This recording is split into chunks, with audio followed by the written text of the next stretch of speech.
Epístola de Paulo aos Romanos, capítulo 13.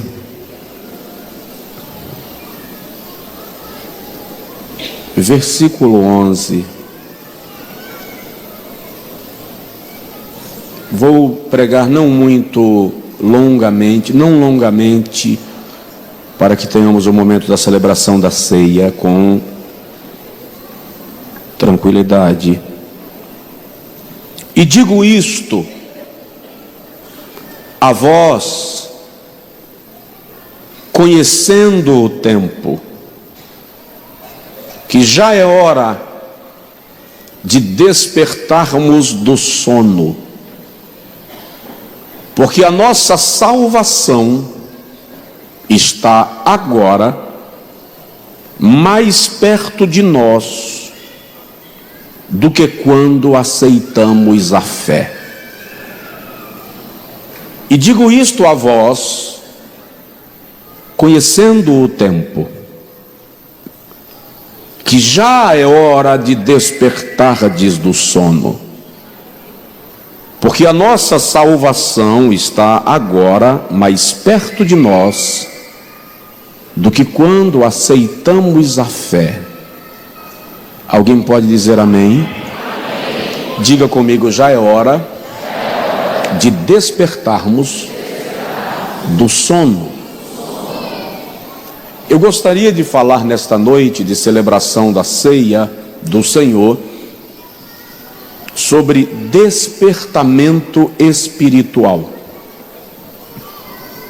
Lembrando aos irmãos e colocando em destaque que a igreja do Senhor não pode estar em estado de demência, de insolência ou de dormência. Na parábola das 10 virgens, narrada por Jesus em Mateus capítulo 25, muito se fala das virgens loucas que não tinham azeite, mas pouco se fala que tanto as virgens loucas quanto as virgens prudentes dormiram. O único problema que as virgens loucas tiveram e as virgens prudentes não tiveram era a reserva de azeite. Mas na linguagem de Jesus, ambas tosquenejaram e dormiram. Ele diz tosquenejaram e dormiram todas. Estamos num tempo no qual não são apenas os crentes considerados menos fervorosos que dormem. Os mais fervorosos também estão sendo atraídos a um nível de letargia espiritual perigosa. Estamos perdendo o fervor, a aquiescência, o vínculo, a noção de compromisso e aliança com Deus, como noiva do Cordeiro e igreja do Senhor Jesus. E o apóstolo Paulo, escrevendo aos irmãos de Roma uma carta que é considerada a mais completa dentre as epístolas neotestamentárias, tanto que é chamada de catedral e enciclopédia do cristianismo, Paulo já está caminhando para as considerações finais da sua carta, e agora no capítulo 13, bem como no capítulo 14, Paulo começa a trabalhar sobre os fundamentos da liberdade cristã. E dentro desta perspectiva dos fundamentos da liberdade cristã, Paulo trabalha alguns valores e princípios espirituais que devem reger a vida da igreja, como o amor, a tolerância, a santidade, a disciplina, o fervor. E nesse versículo de número 11, no meio das diversas admoestações pastorais que ele está dando, ele diz: digo isto conhecendo o tempo. A expressão é discernindo o tempo, compreendendo o tempo, que já é hora de despertardes do sono. Por quê?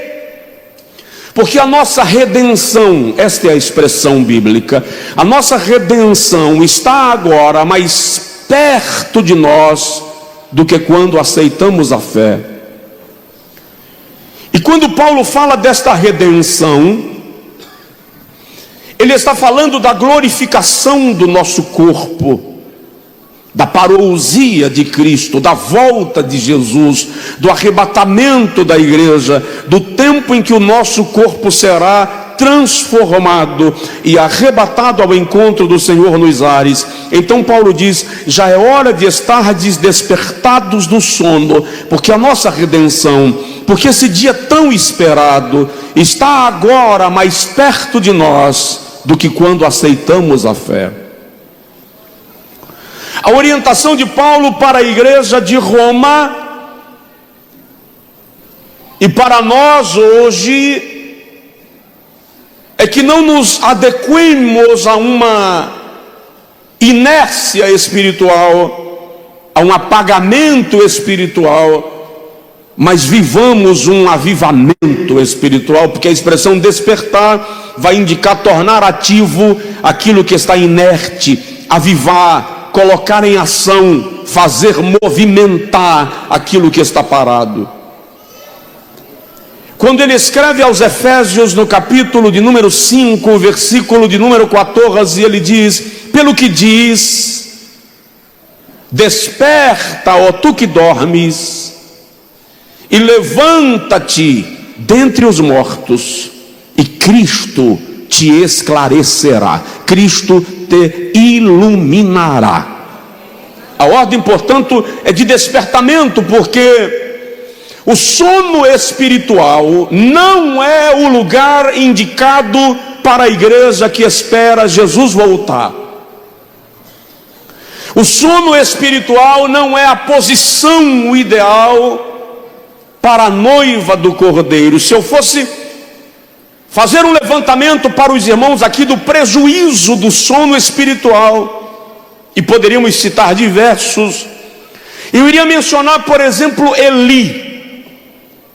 Enquanto Eli dormia, a lâmpada do templo de Deus se apagava, e o Senhor denunciava a Samuel a sentença sobre a casa de Eli. Ou seja, enquanto nós dormimos espiritualmente, a nossa casa se desmancha, se destrói, e a sentença vem. Provoca teu vizinho e fala com ele: acorda, irmão. Sansão, enquanto Sansão dormia no colo de Dalila, a sua cabeleira era tirada e o pacto que ele tinha com Deus era rompido. O sono espiritual nos impede de perceber quando a nossa aliança com Deus está sendo prejudicada, está sendo rompida.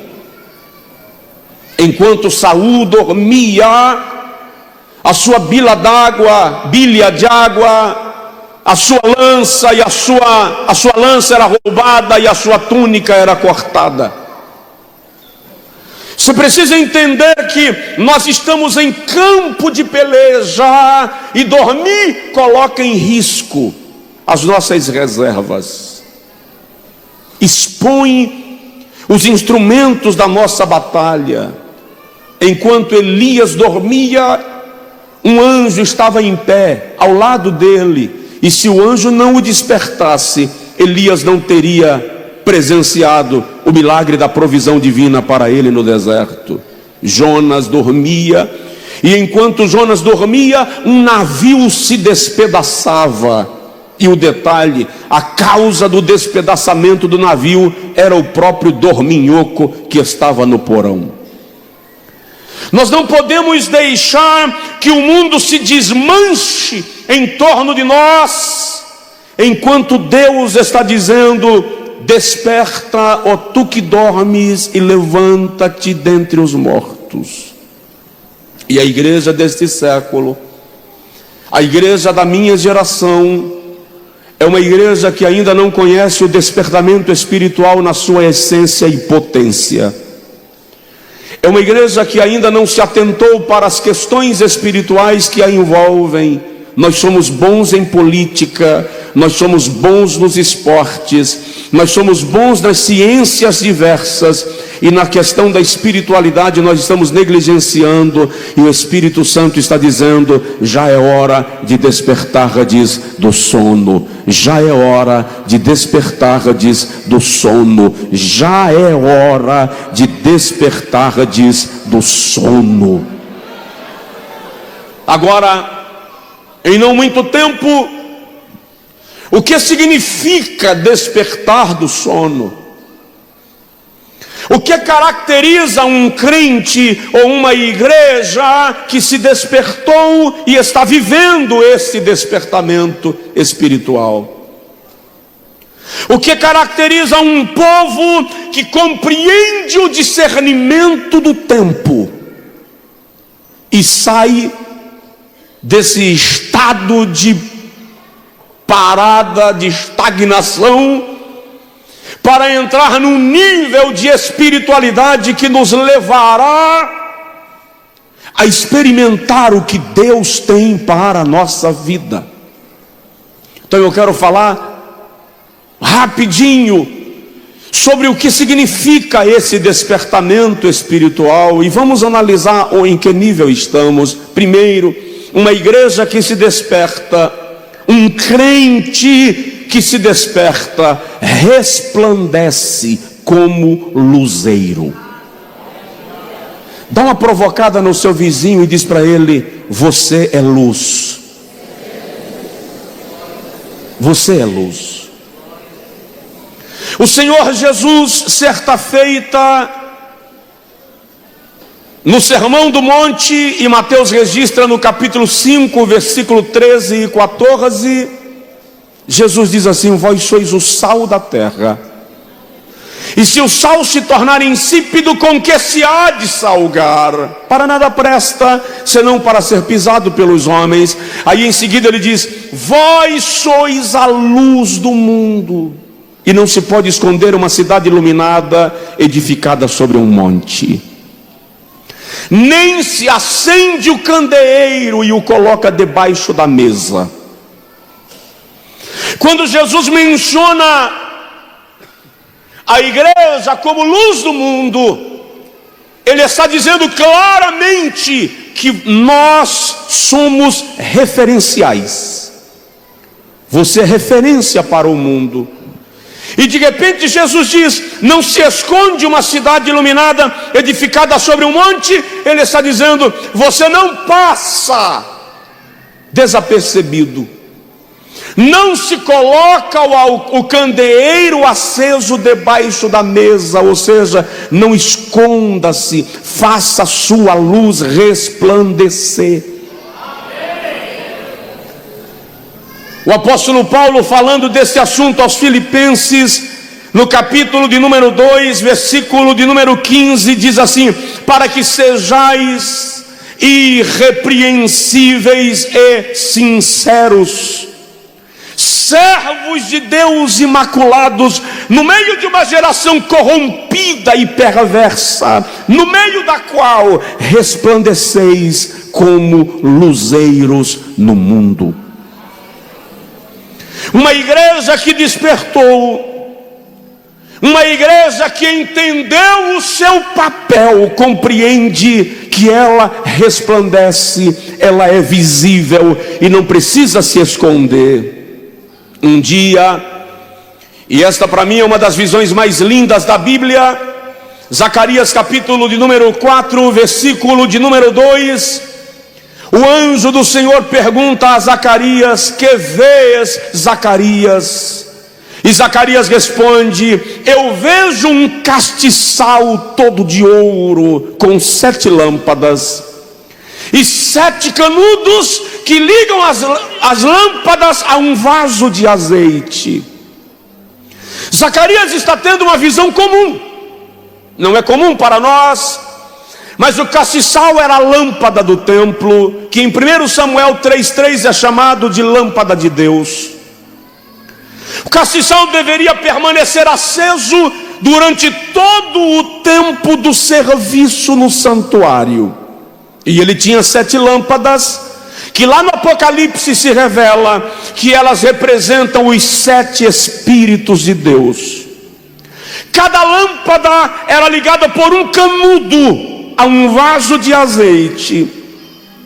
E aquele azeite era o azeite da primeira tiragem da oliva esmagada no lagar, no Getsemani. Aquele azeite era quase cremoso, dourado, de primeira qualidade, e ele era direcionado para o castiçal, para que as lâmpadas permanecessem acesas o tempo inteiro. Quando nós chegamos no Apocalipse capítulo 1, versículo 12 e 13, nós vamos encontrar quando João, o apóstolo do amor, está exilado na ilha de Patmos. E João diz assim: eu ouvi uma voz como de trombeta que falava comigo, e eu virei-me para ver aquele que falava. E João diz assim: e aquele que eu vi era semelhante ao Filho do Homem, e tinha os cabelos brancos como a branca lã, e os seus olhos como chamas de fogo, e o seu rosto resplandecia como o sol na sua força, e a sua língua era como espada afiada de 2 gumes, e a sua voz como a multidão de muitas águas. E ele vestia uma veste talar resplandecente, e tinha um cinto de ouro puro à altura do peito, e os seus pés eram como latão reluzente saído da fornalha. João diz: quando eu o vi, eu caí aos seus pés como morto, mas ele me tocou com a sua mão direita e disse: não temas, João, eu sou aquele que fui morto, mas estou vivo pelos séculos dos séculos, e tenho nas mãos as chaves da morte e do inferno. Aí o Senhor diz para João, no versículo 18: eis o mistério dos 7 castiçais que vistes. Os 7 castiçais são as igrejas da Ásia Menor. Quando a gente faz uma análise teológica das 7 igrejas da Ásia Menor, então percebemos que cada uma daquelas igrejas representa a igreja na sua totalidade, em cada fase da sua história. E quando Jesus diz que cada castiçal representa a igreja, ele está dizendo que a igreja, em cada época, em cada fase, em todo o tempo, é um castiçal. O que isso significa? Você é um castiçal. Provoca o vizinho, fala com ele: você é um castiçal. O detalhe é que você precisa brilhar, a sua luz precisa permanecer acesa. Não pode haver nada que obstrua o fluir do azeite, porque você é luzeiro, você tem que resplandecer, você é cidade iluminada, você é lamparina, você é luz de Deus na terra, e Ele está contando com você para que pessoas contemplem o caminho do Evangelho. Você pode dar um glória a Deus, um aleluia, não sei, faz alguma coisa, mas celebra o nome de Jesus. Então, uma igreja que discerniu o tempo, uma igreja que despertou do sono, entende que ela precisa brilhar, ela precisa resplandecer. Mas vamos lá, deixa eu agilizar um pouquinho.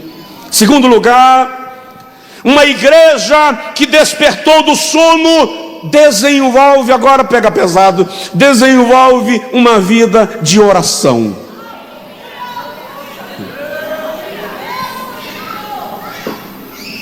Uma igreja que discerniu o tempo não faz da oração um lanche, faz da oração o banquete.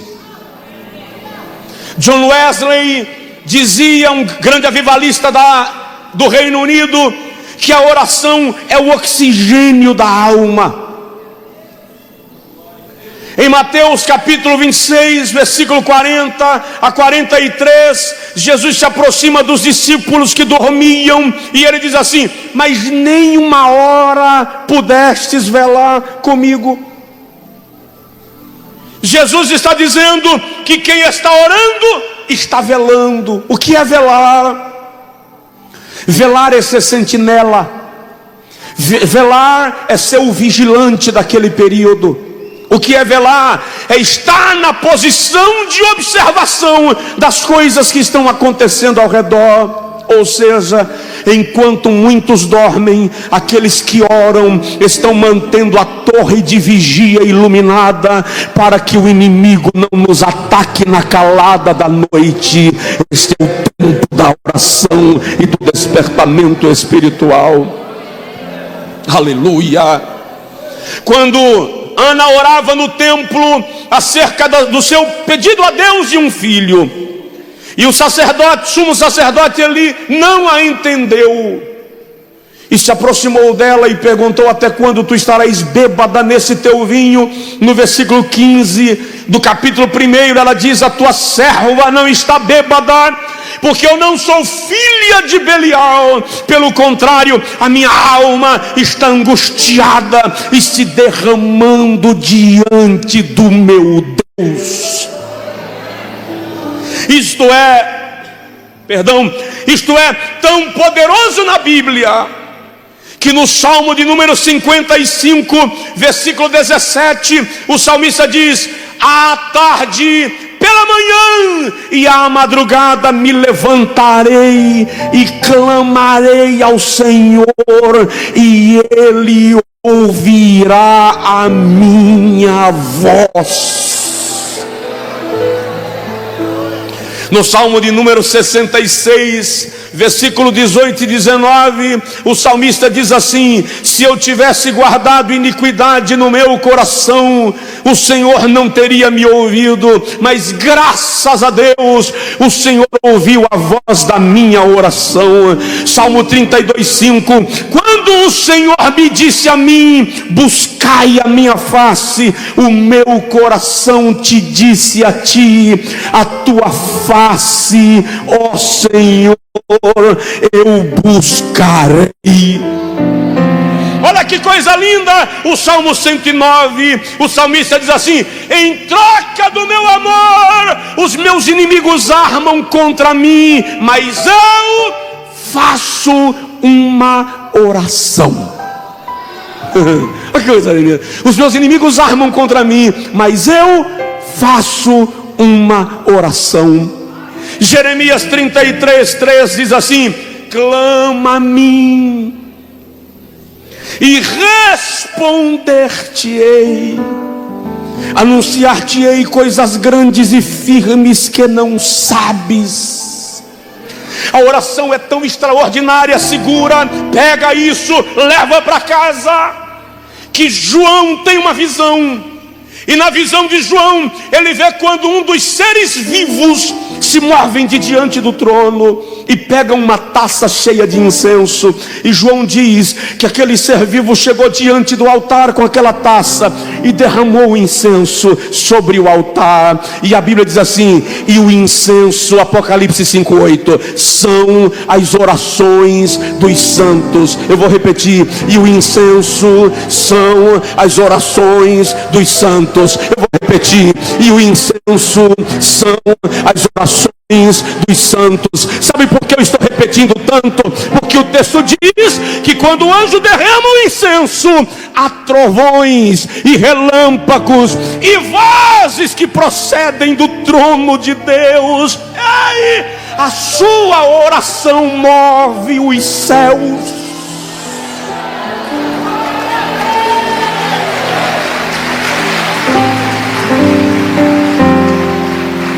Sua oração move os céus.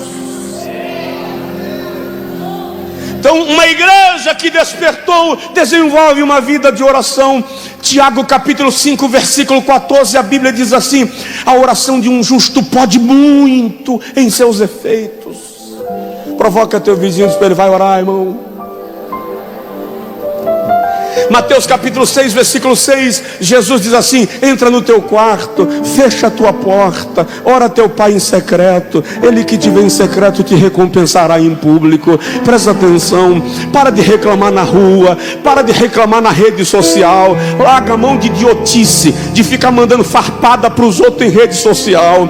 Não usa púlpito para responder nada a ninguém, que isso é coisa de quem não tem ética ministerial. Você está chateado, está magoado, entra no teu quarto, fecha a tua porta, conversa com Jesus e Ele vai responder. Vida de oração. Só que eu aprendi, irmãos, e tenho pregado isto. Eu não sei porque a maioria de nós desenvolveu o hábito de orar porque precisa de um milagre, ora por necessidade. Eu estou convencido que Deus está querendo pessoas que orem não porque precisam de uma resposta, pessoas que orem porque gostam da presença dEle, pessoas que oram porque quer desenvolver relacionamento com Ele. E eu falo disso aqui de vez em quando. Eu falo, essa semana em algum dia aqui eu mencionei, eu pego o número do telefone de um de vocês e eu te telefono e digo assim: me empresta aí 3.000 reais. E você me empresta 3.000 reais e eu pago, tá? Porque eu pago as contas. Aí depois de 6 meses eu nunca mais te liguei, não lembro que você existe. Daqui a 6 meses eu te ligo de novo e peço 5.000 reais emprestados. Como eu paguei a primeira vez, você tem coragem de me emprestar a segunda, e eu vou pagar a segunda vez de novo, mas vai demorar 1 ano e eu não sei que você existe. Aí eu te ligo de novo e te peço agora 10.000 reais emprestados. Eu paguei a primeira e paguei a segunda, você confia e me empresta a terceira e eu pago também. Só que passam mais 2 anos e eu não dou as caras. Aí eu te ligo depois de 2 anos. Fala a verdade. Quando o teu telefone tocar, que você tirar do bolso, se for mulher até achar na bolsa a ligação cai. Mas vamos lá. Quando tira da bolsa e olha o meu número na tela, o que você vai pensar? Esse cara está precisando de dinheiro, só me liga quando está apertado. Aí a pergunta que eu tenho feito sempre é esta: o que é que Deus pensa quando você ajoelha? A maioria de nós só ora por causa de um milagre. E aí eu ouço Deus dizendo no meu coração: quero corações apaixonados pela minha presença. Eu ouço o Espírito Santo dizendo: vem orar, não pelo que você precisa, mas porque você pode ir além da necessidade. Porque quando você ora por comunhão, a necessidade perde força, ela é suprida naturalmente. Então, em nome de Jesus, uma igreja que se desperta, ora, busca a presença de Deus. Provoca teu vizinho e diz para ele: é tempo de orar, varão, é tempo de orar, varoa. Vou terminar. Já é hora de despertar, diz o sono. O que é despertar do sono? Receber vida. Receber vida. Diga comigo: receber vida. Irmãos, Ezequiel, eu não posso tomar tempo nesse texto porque não dá tempo, mas Ezequiel tem uma visão no capítulo 37 do livro que leva o seu nome. Na visão, Ezequiel vê um vale de ossos secos. Na verdade, ele diz que estavam sequíssimos. E o Senhor pergunta para ele: filho do homem, esses ossos poderão viver? E Ezequiel responde: Senhor, tu sabes. E o Senhor diz para ele: profetiza a este vale de ossos secos e dize-lhes a minha palavra, e dize-lhes: assim diz o Senhor, eis que eu enviarei carne e pele sobre vós, e nervos sobre vós, e vivereis. Aí Ezequiel diz assim: e eu profetizei conforme o Senhor me ordenara. E olha que coisa linda: enquanto eu profetizava, houve um reboliço forte. e cada osso saía do seu lugar e encaixava-se ao seu osso, diz Ezequiel. E o esqueleto foi formado, e Ezequiel diz: e veio carne, e pele, e nervos, mas o espírito não estava neles. Aqui está o problema. Porque um vale de ossos secos não causa maiores dificuldades, porque já secou. Mas um vale de defuntos vai entrar em estado de putrefação e vai cheirar mal. E tem muita gente que não, tem muita igreja, tem muita confissão de fé, que não é um vale de ossos, tem uma boa aparência, tem músculo, tem carne, tem nervo, mas está morto. E é pior do que ser vale de osso, porque vai apodrecer, vai cheirar mal. Aí o Senhor olha para Ezequiel, e Ezequiel vê aquela coisa espalhada com mortos, e o Senhor pergunta: filho do homem, esses ossos poderão viver? E Ezequiel responde: Senhor, tu sabes. É interessante que a resposta no texto hebraico é literalmente assim: se tu quiseres, podem. Essa é a resposta de Ezequiel: se tu quiseres, podem. E o Senhor diz a Ezequiel: profetiza, filho do homem, profetiza ao Espírito, e diz: vento do Espírito, vem dos quatro cantos, e assopra sobre estes mortos. E Ezequiel diz: e eu profetizei, e o vento do Espírito entrou neles, e se levantaram. E era um exército muito numeroso que entrou na cidade. Presta atenção: quando o vento de vida sopra em nós, nós saímos da morte espiritual. Quando o vento do Espírito sopra em nós, a mortandade vai.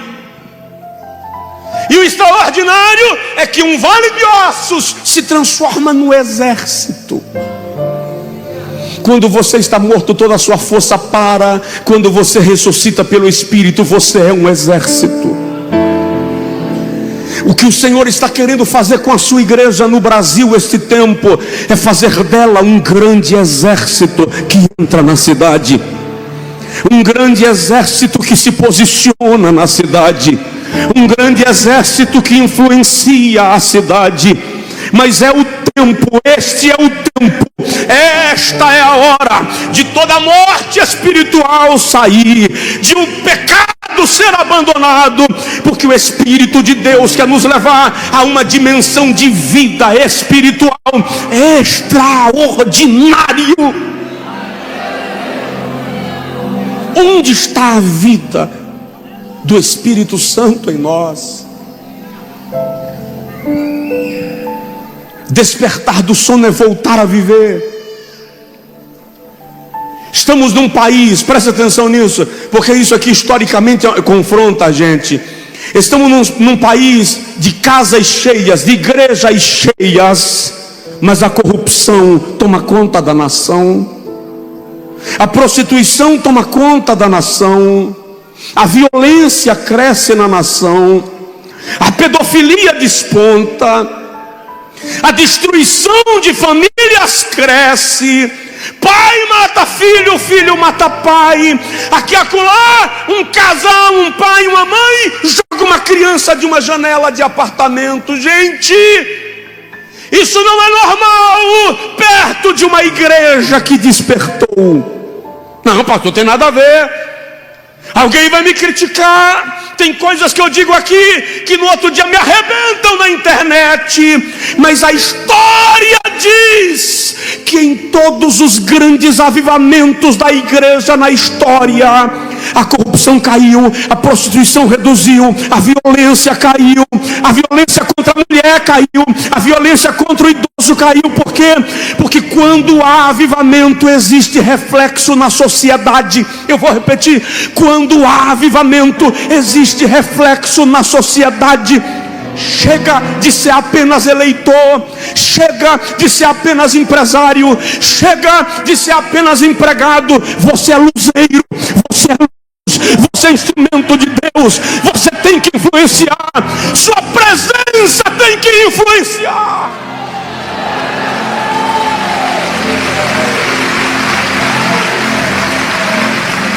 E eu quero que você entenda que a nossa influência não é verbal, não apenas verbal. A nossa influência é espiritual. A igreja precisa entender que onde ela chega, os demônios ficam inibidos. Eles têm que quietar o facho. Onde a igreja chega, as potestades precisam recuar, porque o território é tomado pela igreja. Onde a igreja chega, o mundo espiritual tem que clarear, porque a nuvem da glória de Deus repousa sobre nós. Aleluia.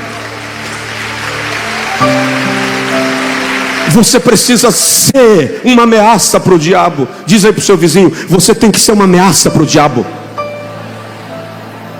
Preste atenção nisso. O que eu vou dizer aqui é forte demais no mundo espiritual. Você é uma bomba que Deus jogou na terra, e Satanás tem que recuar diante da igreja.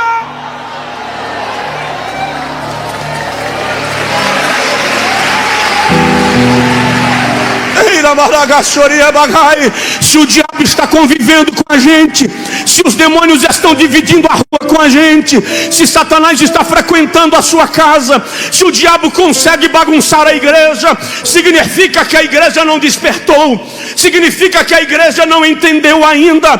Porque quando a princesa de Deus acorda, quando a morena de Cantares levanta, quando a coluna e firmeza da verdade se desperta, quando a lavoura de Deus está regada, quando a noiva do Cordeiro está adornada, o inferno tem que respeitar.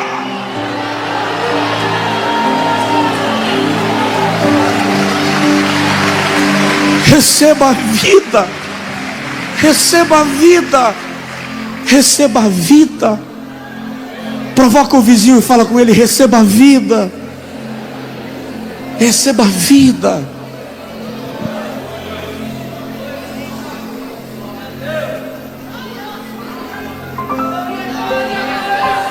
Receba a vida.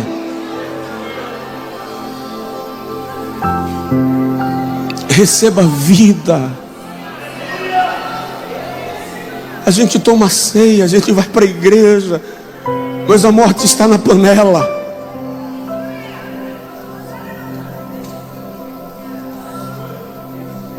E a palavra de Deus para nós hoje é: Lázaro, sai para fora. Sai para fora. Isso é uma redundância, pastor. Quem sai é para fora. Não vamos discutir gramática agora, por favor. O fato é que nós temos que sair da inércia.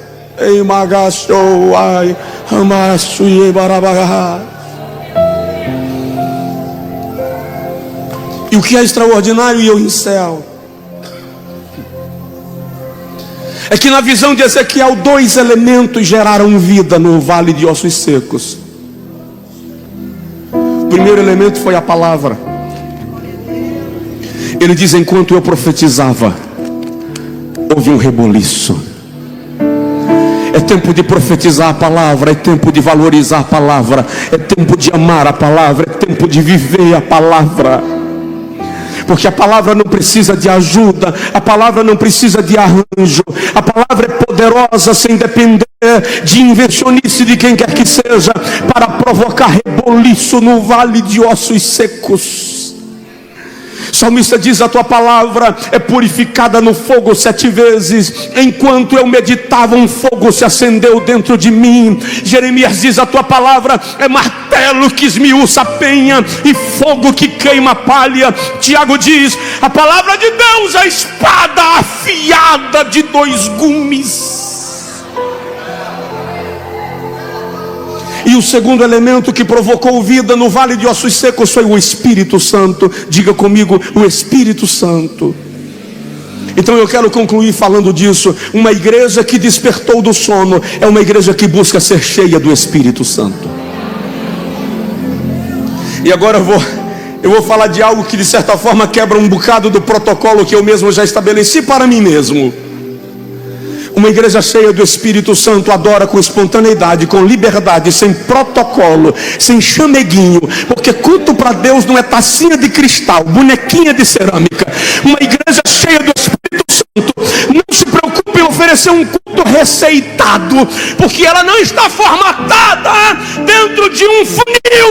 Ela é a noiva do Cordeiro, e quando ela sente a presença do Espírito Santo, ela vibra com o poder do Espírito Santo.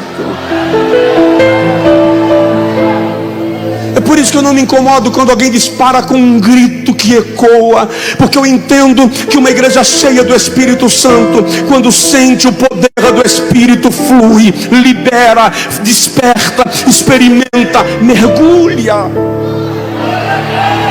O Espírito Santo foi dado à igreja para capacitá-la, para enchê-la.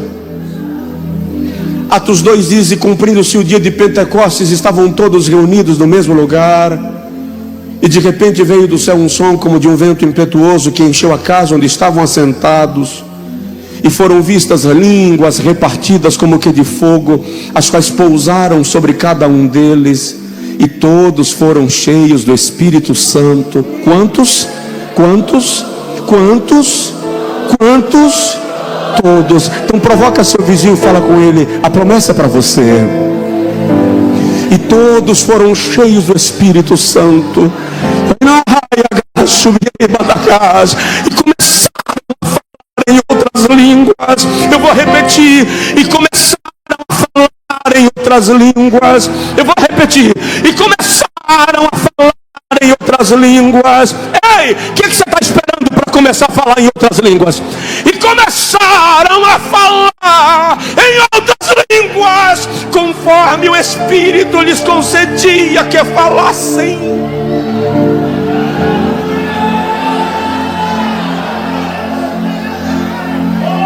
Abra sua boca e fale línguas espirituais agora. Sinta a presença do Espírito Santo. Pastor, como é que faz isso? Apenas glorifique a Deus e deixe o Espírito Santo fluir na sua vida. É Ele quem dá e você fala. Então, se você está sentindo línguas espirituais, abre a boca e comece a manifestar.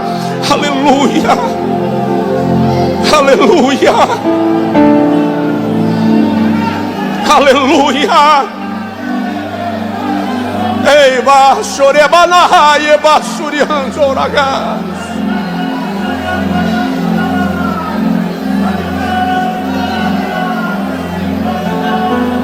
Eu queria ter mais tempo para falar um pouco sobre isso, mas eu vou pregar sobre isso aqui em outros cultos, sobre ser cheio do Espírito Santo, sobre ser batizado com o Espírito Santo, sobre mergulhar na plenitude do Espírito Santo. Aleluia. Eu lembro que eu fui convidado para ministrar uma aula especial num curso de bacharéis em teologia de uma faculdade teológica de renome, mas de convicções tradicionais, conservadoras. E quando eu terminei de ministrar a aula, o diretor do curso franqueou a oportunidade para os alunos fazerem perguntas. E um dos alunos fez assim: pastor Josué, ele me saudou, cumpriu o protocolo e disse assim: você é um pregador que fala para uma multidão toda semana, só que está na hora de vocês pentecostais pararem de mentir e pregar a verdade. E eu disse para ele: esclareça. Ele disse: vocês pregam que batismo no Espírito Santo é para hoje, e vocês ainda têm coragem de usar a profecia de Joel como referência.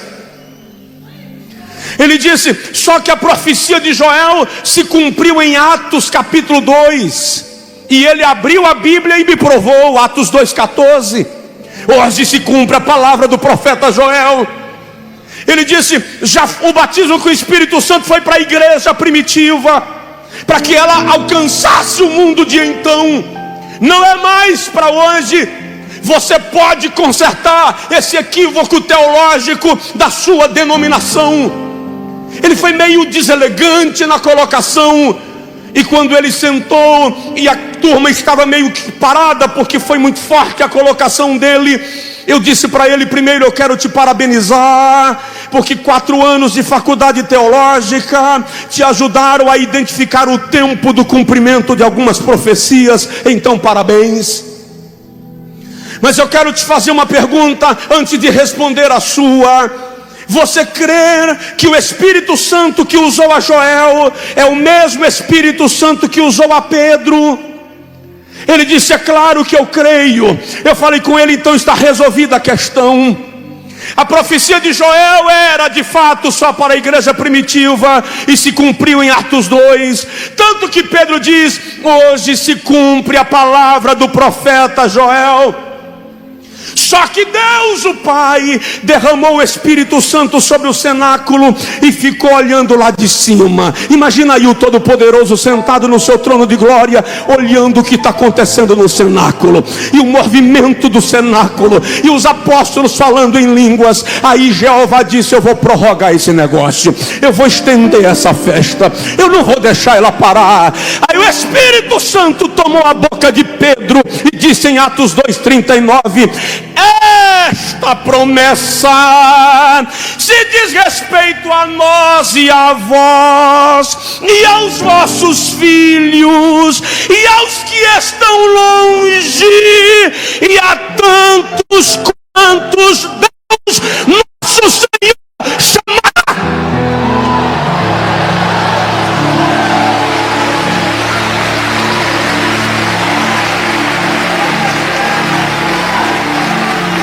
Fica de pé dando glória a Deus. Vem cá, Maiana. Vem, Espírito de Deus. Aleluia.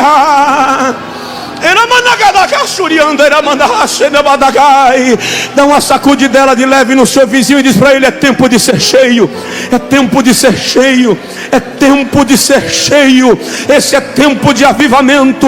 Antes dela começar a cantar, eu vou pedir uma coisa a Jesus. Eu peço agora, Senhor, toma conta desse auditório e enche cada partícula de ar da presença do Espírito Santo.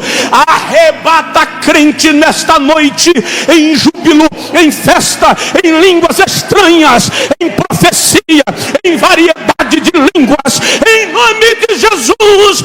Receba nesta noite o toque de Deus. Eu sinto a sua presença neste lugar, eu sinto a sua presença neste lugar, eu sinto a glória de Deus nesse lugar, e pelo poder do Espírito Santo eu digo: seja cheio, seja cheia do Espírito Santo. Vamos louvar ao Senhor com esse cântico.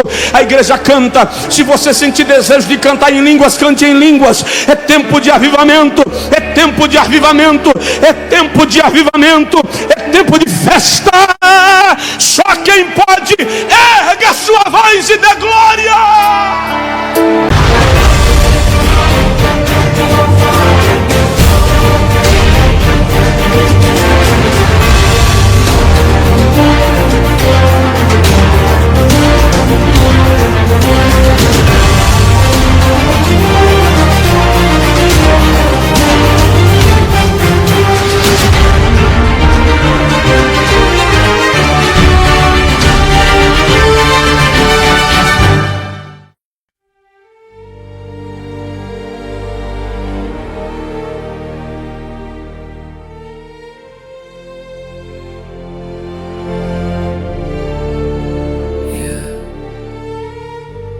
Vértigo de seda, mi calma se queda. Tu piel me provoca, mi alma te toca, mi voz invoca, tu luz sofoca, la noche suspira, mi mente conspira, tu sombra delira, mi calma se vira, vértigo de seda, mi pecho en caída, tu culpa metida, mi fe rendida. Cada paso te nombra, mi alma en la sombra, tu beso me asombra, mi calma se alfombra.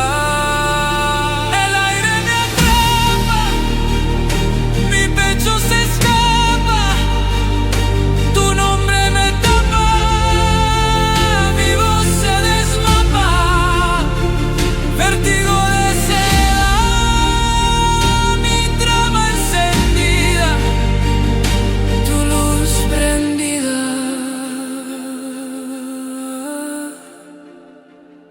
Mi piel vencida,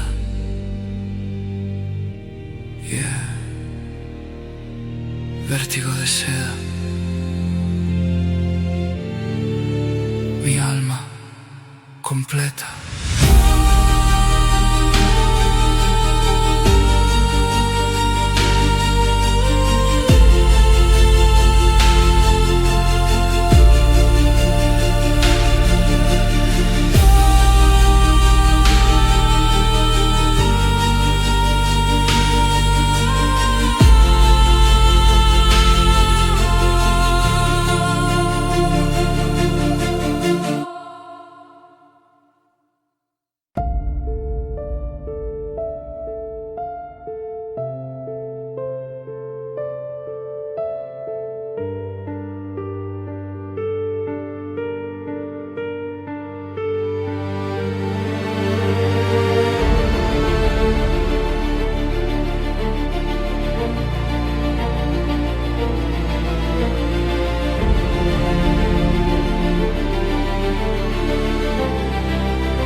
vértigo de seda, mi calma se queda. Tu piel me provoca, mi alma te toca, mi voz invoca tu luz, sofoca, la noche suspira, mi mente conspira, tu sombra delira, mi calma se vira, vértigo de seda, mi pecho en caída, tu culpa metida, mi fe rendida. Cada paso te nombra, mi alma en la sombra, tu beso me asombra, mi calma se alfombra, el aire me atrapa, mi pecho se escapa, tu nombre me tapa, mi voz se desmapa.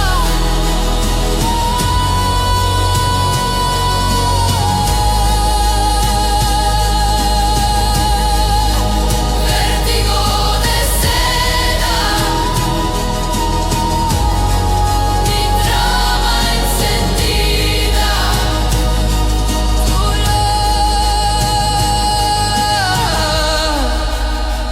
tu luz prendida, mi piel vencida, vértigo de seda, mi alma completa.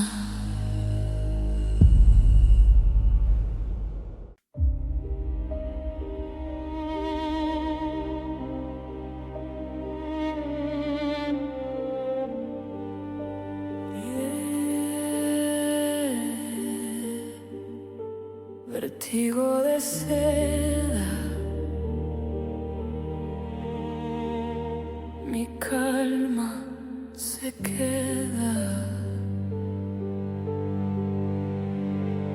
tu piel me provoca, mi alma te toca, mi voz invoca tu luz, sofoca, la noche suspira, mi mente conspira, tu sombra delira, mi calma se vira, vértigo de seda, mi pecho en caída, tu culpa metida, mi fe rendida, cada paso te nombra, mi alma en la sombra, tu beso me asombra, mi calma se alfombra,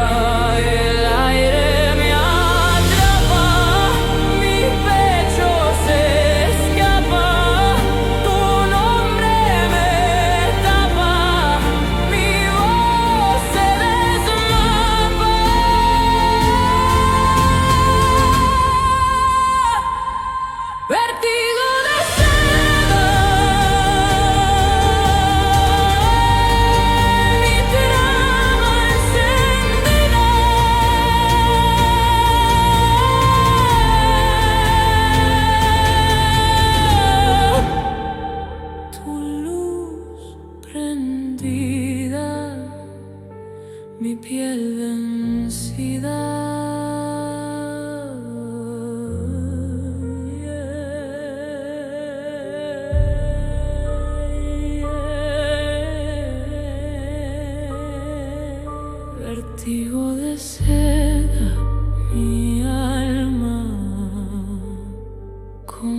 Mi calma se queda, tu piel me provoca,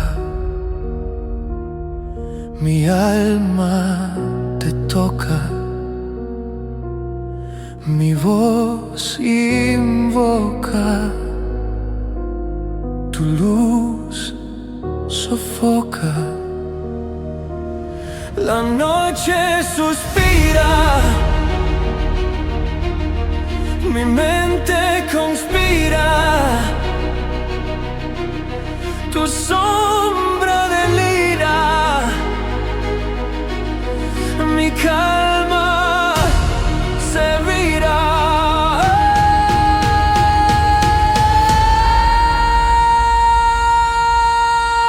Vértigo de seda, mi pecho en caída, tu culpa metida, mi fe rendida. Cada paso te nombra,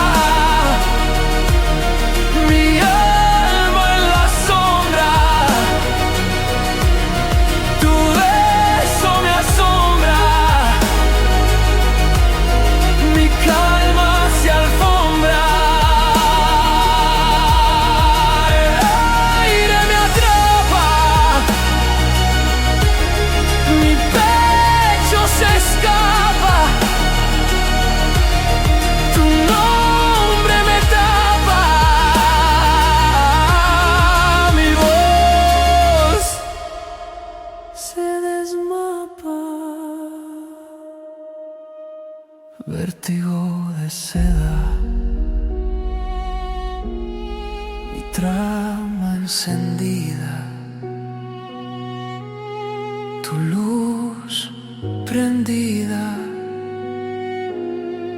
mi piel vencida.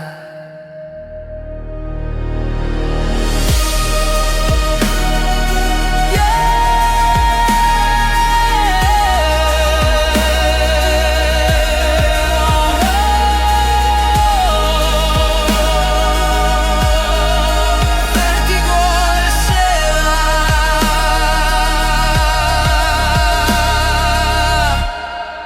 mi alma completa.